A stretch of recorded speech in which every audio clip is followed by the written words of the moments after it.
যারা দুনিয়ার সব ছেড়ে দিয়ে শহীদ হয়েছে তাদেরকে আল্লাহ তাআলা আমল নামাই খালি পবিত্র করে নাই, শরীরের নাপাকও পবিত্র করছে।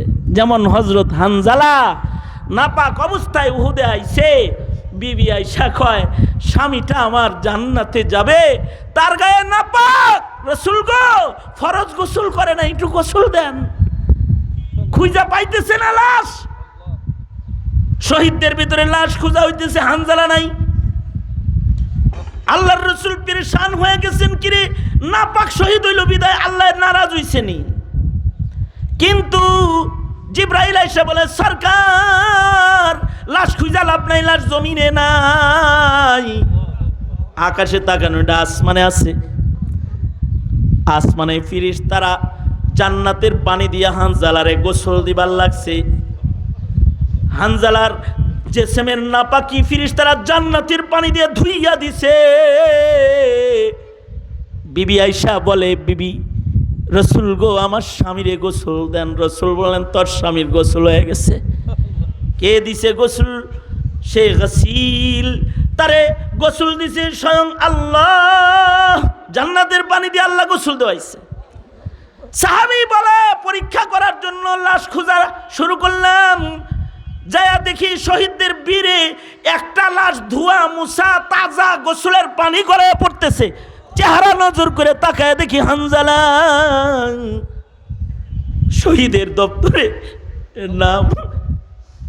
দিনের কত সংকটময় সময় চলছে, কোনো কারণে যদি তোমার আর আমার নামটা শহীদের দপ্তরে চলে যেত, তাইলেও তো হিসাবের আদালত থেকে রেহাই পাওয়া যাইত।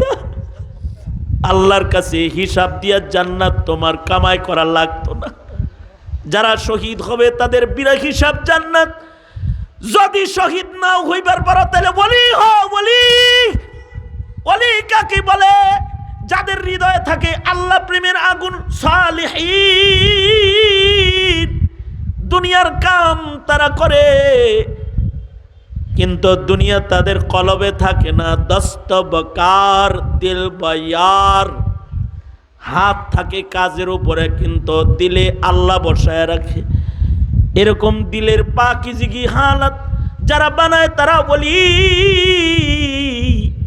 তোমরা কি মনে করো আলেমরা তো বলি ওরা তো পারত দুনিয়ার রাজনীতি করতে, ওরা পারত দুনিয়ার ব্যবসা করে জীবন কাটাইতে, সব বাদ দিয়া দস্তবকার দিল বয়ার আল্লাহরে খুশি করার জন্য জিন্দেগি ফানা ইলমে দ্বীনের জন্য করেছে। জিন্দেগি ফানা করেছে তালিম আর তরবিয়তের জন্য। এরা বলে সালেহীন। সালেহীনরাও বিনা হিসাব আল্লাহর জান্নাতে যাবে। মনে রাখবে আল্লাহর রাসূল বলেছে আল মারউ মা মান আহাব্বা, আল মারউ মা মান আহাব্বা। এই জান্নাতীদেরকে যারা ভালোবাসবে তারাও এদের সাথে আল্লাহর জান্নাতে থাকবে। এ কারণে আল্লাহর রাসূল আও মুহিব্বান বলে আলেমদের আশেক হইতে কইছে, আলেমদেরকে তিরস্কারকারী হইতে মানা করেছে। আলেমের হাতে হাত করে পছন্দ করতে মানা, আলেমকে জেলখানায় বন্দি রাখতে মানা, আলেমকে দিলের আসনে বসায় রাখা মহাব্বতের আসনে। কারণ এই মহাব্বত নাজাতের জন্য উসিলা হবে। ইয়ারো দোস্ত বুজুর্গ বুঝো, কে বুঝাবে তোমাকে? কে তোমাকে জান্নাতের পথ বুঝায় দিবে? তুমি তোমার ঈমান থেকে শিক্ষা গ্রহণ করো। তুমি কি জান্নাতের পথে হাঁটবে নাকি দোজখের পথে হাঁটবে?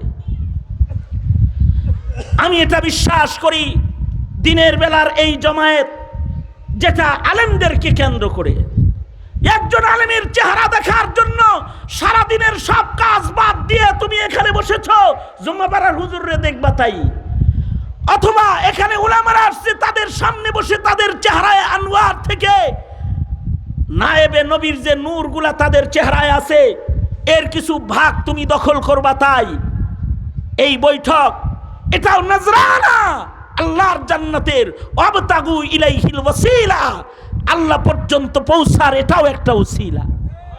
এটাও একটা উসিলা। হোশ আহমেদের আপনাদেরকে যারা আলেমদের মর্যাদা বুঝেছেন, যাদের কাছে দ্বীনের মর্যাদা আছে, যাদের কাছে সুন্নতের মর্যাদা আছে, যাদের কাছে ইলমের মর্যাদা আছে, আল্লাহ যদি কবুল করে তাহলে এটাও হবে, এই সুন্নতগুলোও হবে। এদের সাথে জান্নাতে থাকার উসিলা যারা বিনা হিসাব জান্নাতি, তাদের সাথে জান্নাতে থাকার উসিলা। ওই কথাটাই আয়াতেও আল্লাহ বলতেছেন, ওয়ামান ইউতিইল্লাহ ওয়ার রাসূল ومن يطع الله والرسول فأولئك مع الذين أنعم الله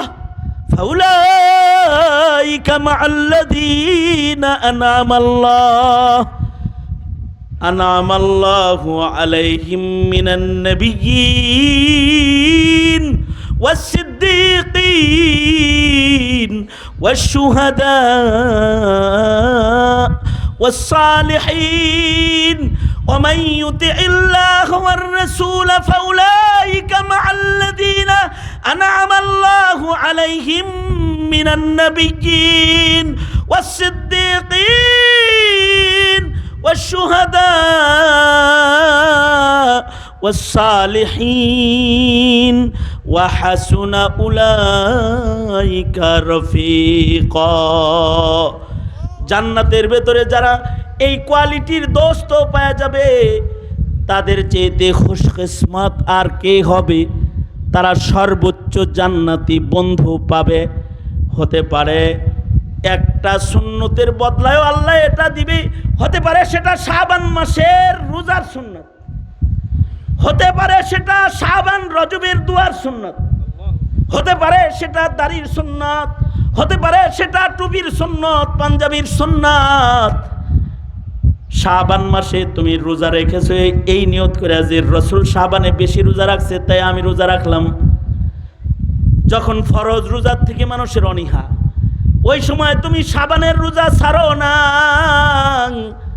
নবীর রঙে নিজেরে মিলানোর আশায়। একটি সুন্নত হতে পারে তোমাকে নবীর সাথে জান্নাত দিবে। যখন তারিখে বলে মৌলবাদী জঙ্গিদের নিশানা, ওই সময় তুমি সুন্নতের নিশানকে যতন করো, তোমার একটি সুন্নত তাদের সাথে আল্লাহর জান্নাত পাওয়ার উসিলা হইতে পারে। যারা সুন্নতের অনুসারী হবে তাদের ওসিলাটাও তাদের আল্লাহর জান্নাতে প্রবেশ করাবে। আল্লাহ কবুল করা, জোরে আওয়াজ করে বলুন আমিন।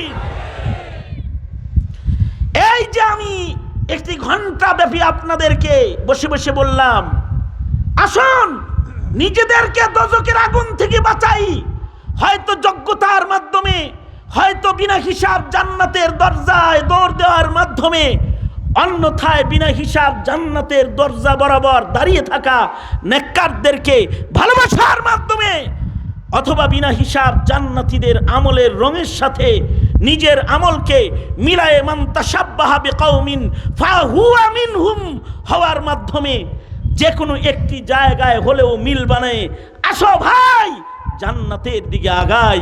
হিসাব দিয়ে জান্নাত যাওয়ার উপায় তোমার আমার নাই।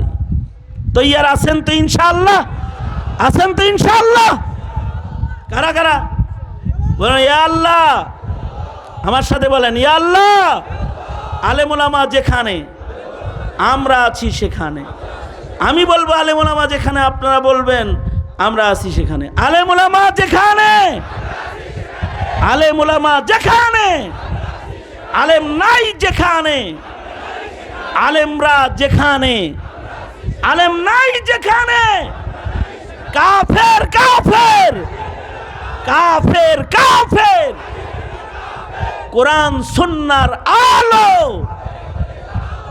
দিলে দিলে জালো, সংসদে জালো, কোরআন সুন্নাহর আলো। তৈয়ার তো ইনশাআল্লাহ?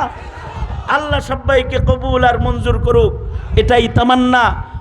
মুখতাসার এই আমার নসিহতের নুসখা আপনাদেরকে আমলের জন্য পেশ করে আমি আমার সংক্ষিপ্ত কথা এখানেই শেষ করব।